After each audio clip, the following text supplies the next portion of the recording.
नमस्कार, न्यूज़ डंका में आप सभी का स्वागत है। मैं महेश विचारे। दोस्तों, 22 जनवरी को रामलला की प्राण प्रतिष्ठा होने जा रही है और उसके लिए देश भर के अलग अलग मान्यवरों को आमंत्रित किया है और भी लोगों को आमंत्रित किया जा रहा है।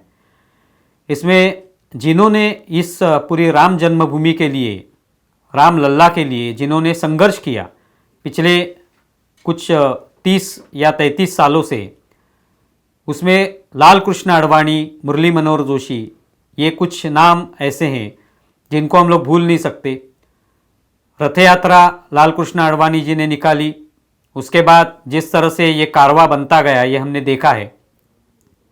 कार सेवकों ने किस तरह अपना बलिदान दिया, अपना खून बहाया, कानूनी दावपेच भी हुए और इस सब संघर्ष के बाद आज राम मंदिर वहाँ पे निर्माण हो रहा है, रामलला की प्राण प्रतिष्ठा होने जा रही है। तो इसमें स्वाभाविक तौर पर लाल कृष्ण आडवाणी जी का जो योगदान है उनको श्रेय देना चाहिए, उनको क्रेडिट देना ही चाहिए। पिछले कुछ दिनों में हमने सुना कि आडवाणी जी को वहाँ पे आमंत्रण नहीं दिया जा रहा है। एक तरह से ये दुष्प्रचार था, लेकिन उनको आमंत्रण दिया गया है। वो उस कार्यक्रम को आने वाले हैं, उत्सव में शामिल होने वाले हैं। लेकिन उससे पहले उन्होंने एक महत्वपूर्ण बयान भी दिया, जो कि वो एक लेख के स्वरूप में एक पत्रिका में वो लिखने वाले हैं।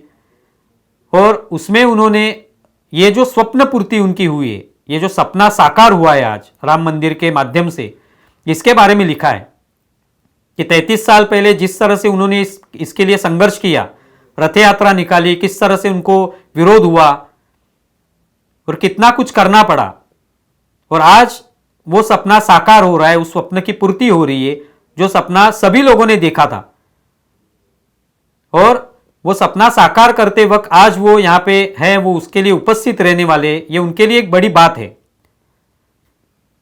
उसी वक्त वो एक बयान देते हैं कि नरेंद्र मोदी, जो आज जिनके हाथ से ये प्राण प्रतिष्ठा होने वाली है, मंदिर का उद्घाटन होने वाला है, वही नरेंद्र मोदी भी उस संघर्ष में थे, लेकिन तभी उनका नाम उतना बड़ा नहीं था, उतनी उनकी पहचान नहीं बन पाई थी, ये भी वो कहते हैं। लेकिन आज नरेंद्र मोदी के हाथ से इस मंदिर का उद्घाटन हो रहा है, रामलला की प्राण प्रतिष्ठा होने वाली है, तो कहीं पे नियति ने उनको चुना है। आडवाणी जी कहते हैं कि नियति ने उनको चुना है, नियति को यह मंजूर है कि नरेंद्र मोदी इसका उद्घाटन करेंगे, नरेंद्र मोदी के हाथों से ही इसकी प्राण प्रतिष्ठा होगी।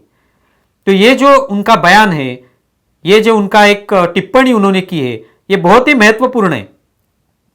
इस तरह की टिप्पणी करने के लिए एक बड़ा दिल होने की बहुत जरूरत होती है, क्योंकि लालकृष्ण आडवाणी भी इसका श्रेय ले सकते हैं कि ये सब मैंने किया या मेरे नेतृत्व में हुआ, मैंने संघर्ष किया, अपने बारे में वो कह सकते थे। लेकिन उन्होंने अपना जो योगदान है वो तो बता ही है, लेकिन आज जिनके हाथों से ये कार्य होने जा रहा है उनको भी उन्होंने श्रेय दिया है कि नियति ने उनको चुना। ये कितनी बड़ी बात है, और ये बिल्कुल सच बात है, वास्तव है, ये सत्य है कि नियति किसी को चुनती है। कितनी भी कोशिश हम लोग करें, हमारे पास बहुत सारा पैसा हो, बहुत सारी ताकत हो, और हम लोग ये भी सोचे कि हम लोग ही करके दे सकते हैं कोई एक चीज, किसी भी क्षेत्र में हो, शायद वो राजनीति में हो, शिक्षा के क्षेत्र में हो, विज्ञान के क्षेत्र में हो, सुरक्षा के क्षेत्र में हो, हम लोग जो भी चाहते हैं वो नियति चाहेगी या नहीं चाहेगी उसके ऊपर यह तय होता है। अगर नियति को मंजूर है कि एक व्यक्ति वही ये निर्णय लेगा, उसके हाथों से ये होगा, तो उसके सामने बाकी कोई आदमी जो है या बाकी कोई इंसान जो है वो कुछ नहीं कर पाता। आज हम लोग देख रहे हैं कि देश में बहुत सारे ऐसे लोग होंगे राजनीति में जो चाहते होंगे कि प्रधानमंत्री बने, उनके पास ताकत भी रही होगी, लोग भी चाहते होंगे या उन्होंने कोशिश भी की होगी प्रधानमंत्री बनने की, लेकिन वो बन नहीं पाए। नरेंद्र मोदी के बारे में किसने सोचा नहीं था कि वो कभी मंत्री नहीं थे, वो कभी उन्होंने कोशिश नहीं की थी कि मैं प्रधानमंत्री बनूंगा। उसके लिए कुछ ना कुछ विधायक या सांसद इकट्ठा करके अपनी ताकत बढ़ाई और प्रधानमंत्री बनने के लिए कोशिश की, ऐसे नहीं किया, बल्कि नियति ने उनका नाम जो है वो आगे लाया। जब मुख्यमंत्री बने उससे पहले भी वो कभी मंत्री नहीं थे,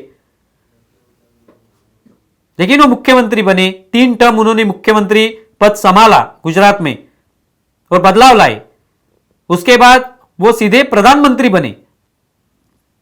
बहुत सारे लोगों ने आज भी उनके खिलाफ किस तरह से आलोचना होती है उनकी, किस तरह से उनका विरोध होता है, हम लोग देखते हैं, पूरे अंतरराष्ट्रीय स्तर पर विरोध होता है, लेकिन फिर भी कोई कुछ नहीं कर पाता, क्योंकि नियति को मंजूर नहीं है।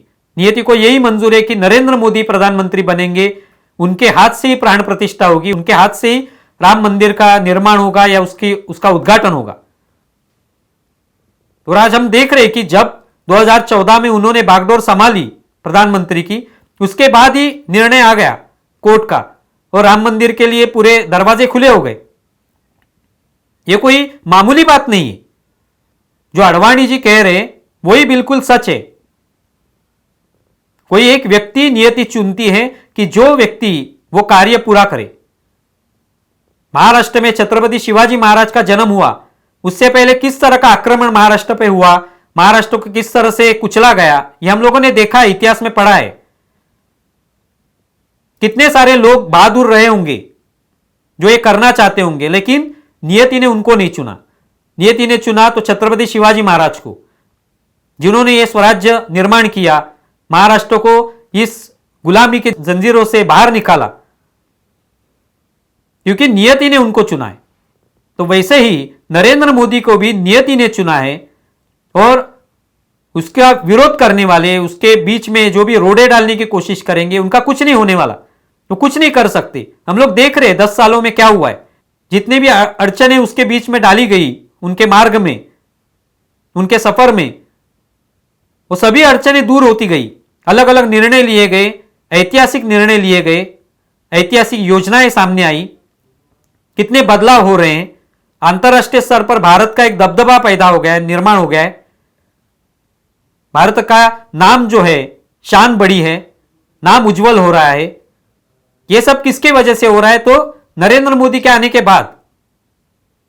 इसका मतलब है कि नियति को यह मंजूर है, नियति ने यह उनके नसीब में लिखा है, और भारतवासियों के में नसीब में लिखा है कि तुम्हारे देश में जो बदलाव आने वाले हैं, तुम्हारे देश का नाम जो रोशन होने वाला है, वो इसी व्यक्ति के कार्यकाल में होगा। और इसीलिए अडवाणी जी ने यह कहा है। और लेकिन यह कहते वक्त उनका यह बड़प्पन है कि उन्होंने यह श्रेय जो है नरेंद्र मोदी को दिया है। आपको इसके बारे में क्या लगता है, आपकी क्या भावनाएं हैं, वो हमारे वीडियो के नीचे जरूर लिखें।